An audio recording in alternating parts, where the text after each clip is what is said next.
We are back with Happy Times in Noisy Village. We are on chapter 4, and it is called We Start School Again. I can't wait. When we've had a summer vacation for a long time, I, at least, think it's very nice when school starts again. Bill says he's going to write to the king and ask him to close all the schools. I hope the king won't do that because I like school. I like our teacher and I like my friends. I like my school books too, when I've put the nice new paper around them and pasted on labels with my name on them. Some schools, they have big textbooks that you learn from, and to keep them nice, they have the students cover the front of the book with paper so you can't get the book all messy. So that's what they're talking about here. They like to decorate their paper on their books. Carl and Bill don't like their books as much as I do, and they don't put new paper around them unless Mommy or Miss Johnson tells them they have to. Also, they draw pictures in their books. Carl cuts out faces from the comics, Dick Tracy and Nancy and all kind of people like that, and pastes them on top of the pictures in his geography book. He says there is more variety that way. All of us children from the 3 farms walk to school together, and we have to leave home at 7 o'clock in the morning because it is so far. We carry sandwiches and milk to eat at school during lunch hour, but sometimes the boys eat up all their lunch on the way before we ever get to school. You might as well have your lunch in your stomach as it's in your school bag, Carl says. Miss Johnson lives on the top floor of the schoolhouse. She has a nice room there with a piano, lots of books, and a cute little kitchen. We help carry in wood for the stove. Sometimes she lets us borrow some books, and sometimes she treats us to chocolate. Once we got to school, Miss Johnson was very sick, so we didn't have any school that day. All the other children knew about it because they have telephones in Big Village, but in Noisy Village, we don't have them. And we didn't know what to think when the schoolroom was locked and there were no children and no teacher. Finally, we went upstairs and knocked on Mrs. Johnson's door. "Come in," Miss Johnson said. We went in.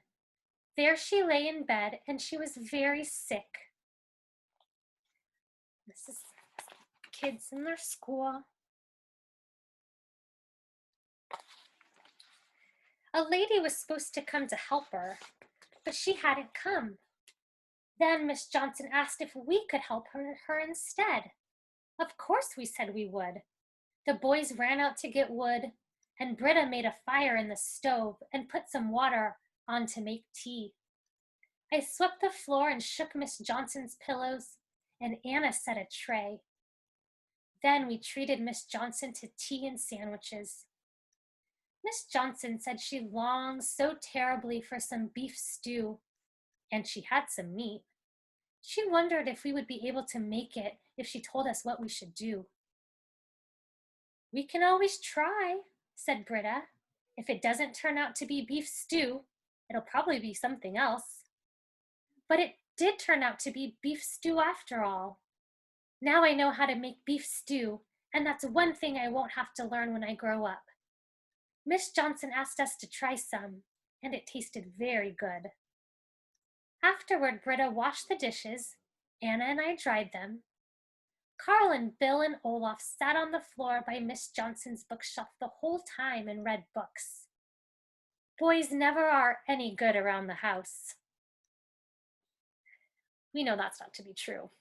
The boys love to clean our classroom. We stayed with Miss Johnson until the time school would have been out. When we started to leave, we asked her if she was going to be sick the next day too. She said she was. Then we wondered if she would let us come back and help her again.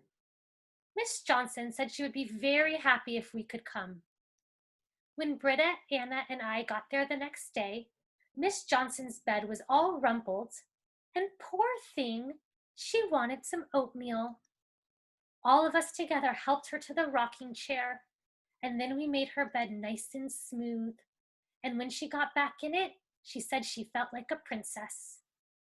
Then we made her some oatmeal, and afterward we gave her coffee and fresh coffee cake that I had brought from home. And then she said it was fun to be sick. Unfortunately, she was well the next day. Otherwise, we would have learned to cook still more dishes. In the fall and winter, it's dark when we go to school in the morning and dark when we come home in the afternoon. It would be quite scary to walk that way all alone in the dark, but since there are 6 of us, it's just fun. We walk through the forest nearly the whole way, and Carl tries to make us believe that the forest is full of goblins and giants and witches. Perhaps it is, but we haven't seen any yet. Sometimes there are stars in the sky when we walk home. Carl says that there are 2,500,054 stars in the sky and that he knows the name of every one of them.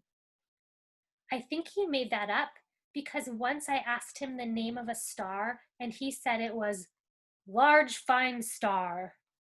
But the next day when we walked home from school, I asked him about the same star and then he said it was called the Queen's Crown. Yes, but yesterday you said that it was called large fine star, I said. Then he said, no, that wasn't this one.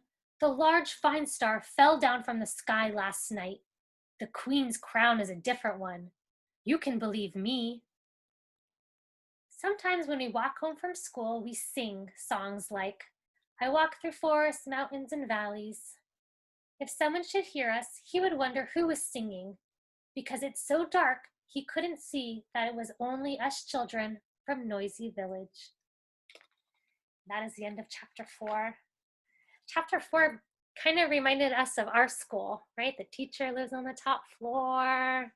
They go and they can clean and they can cook and wash dishes, just like our school. And I'm very excited when we can go back to it. See you next time for chapter 5.